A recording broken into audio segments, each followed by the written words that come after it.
बिस्मिल्लाहिर्रहमानिर्रहीम। वज़ू के मुतालिक एक अहम मसला, अमूमी तौर पर ख़वातीन जब खाने का अहतमाम करने लगती हैं तो सब्ज़ियाँ काटती हैं, तो उसमें से जब प्याज काटा जाता है तो अक्सर ख़वातीन जब बावुज़ू होती हैं तो उनके ज़ाहिर है वो प्याज के काटने से आँखों से पानी निकलता है। तो फिर सवाल ये पैदा होता है कि वो जो आँखों से पानी निकला है, क्या वो पानी नाक़िज़े वज़ू है, उससे वज़ू टूट जाता है? तो इस हवाले से याद रखें, फ़ुक़हाए किराम ने जो जुज़ियात रखे हैं उनमें से सबसे पहले बुनियादी तौर पर ये याद रखें कि आँखों से आंसू का निकलना उसकी कैफ़ियत का एतबार होगा।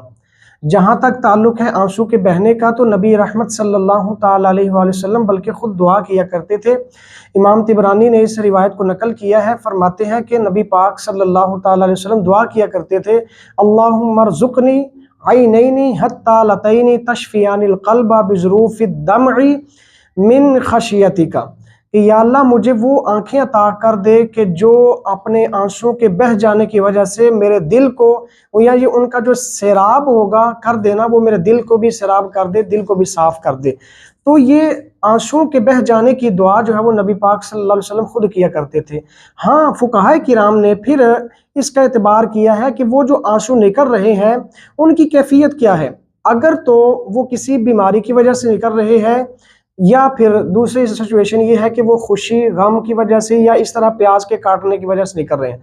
अगर तो बगैर किसी बीमारी के, यानी आँख में कोई ज़ख़म नहीं है, कोई बीमारी नहीं है, बिला किसी उस बीमारी के अगर वो पानी निकलता है तो वो पानी पाक है, उसके निकलने से वज़ू नहीं टूटेगा।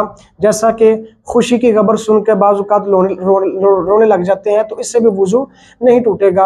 अगर अल्लाह के खौफ की वजह से, अल्लाह के गज़ब का खौफ जो है वो ज़हन में आया, उसकी वजह से कुछ कुरान की तिलावत कर रहा था जिसका तर्जुमा ऐसे था, उससे भी पानी निकला तो वज़ू नहीं टूटेगा। इसी तरह प्याज काट रहे थे तो बावर्ची खाने में कोई बावर्ची साहिब और उसका जो है वो बावुज़ू थे, तो वो उससे पानी निकला तो इससे भी वज़ू नहीं टूटेगा। क्यों? इसलिए कि आँख में कोई ज़ख़म नहीं है, कोई दुख नहीं रही थी जिसकी वजह से पानी निकला, लिहाजा ये वो कैफ़ियत है जिसको सामने रखना है। हाँ, अगर किसी ज़ख़म की वजह से है तो गुनिया के अंदर ये बुनियादी तौर पर यह ज़ाब्ता लिखा है कि अगर वो पानी ज़ख़म की वजह से निकले, आँख दुखती हो और उससे निकलने की वजह से पानी अगर ज़र्द हो चुका है या उसका रंग मुतग़य्यर हो चुका है, फिर उस कैफ़ियत को भी देखा जाएगा, वो भी नाक़िज़े वज़ू है।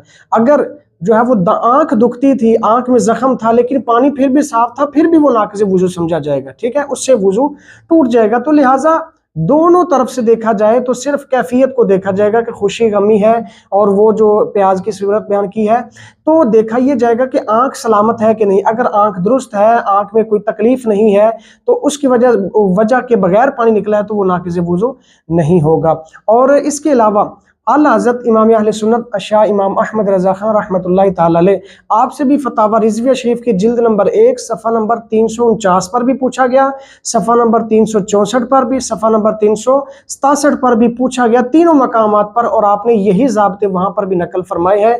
और आज के दौर पर देखा जाए तो जो बहार शरीयत है उसकी भी जिल्द नंबर 1 सफ़ा नंबर 308, वहाँ पर भी उन्होंने यही कंक्लूजन और खुलासा निकाला है कि देखा यह जाएगा कि अगर आँख दुखती है, उससे पानी बहता है, तो फिर उससे वज़ू टूट जाएगा। अगर ऐसी सिचुएशन नहीं है तो वो अल्लाह के खौफ की वजह से या खुशी की वजह से पानी निकलता है तो वो नाक़िज़े वज़ू नहीं है। फिर कुछ लोग कहते हैं जी देखें सहाबाए किराम भी तो वो रो रो के उनके ज़ख़म आ जाएंगे। भाई ज़ख़म वाली बात नहीं है, सिर्फ कैफ़ियत ये देखी जाएगी, वो कोई भी हो, कि अगर वो आँख दुखने की वजह से पानी बह रहा है तो फिर वज़ू टूट जाएगा, और अगर वो इसके अलावा अल्लाह के खौफ की वजह से है तो वो जाहिर है अगर पानी बह बह करके उस आँखों पर ये निशानात भी बन जाए तो फिर उसके साथ वज़ू नहीं टूटेगा। यही एक ज़ाब्ता रखना है। अल्लाह ताला हम सबको समझने की तौफ़ीक़ अता फरमाए।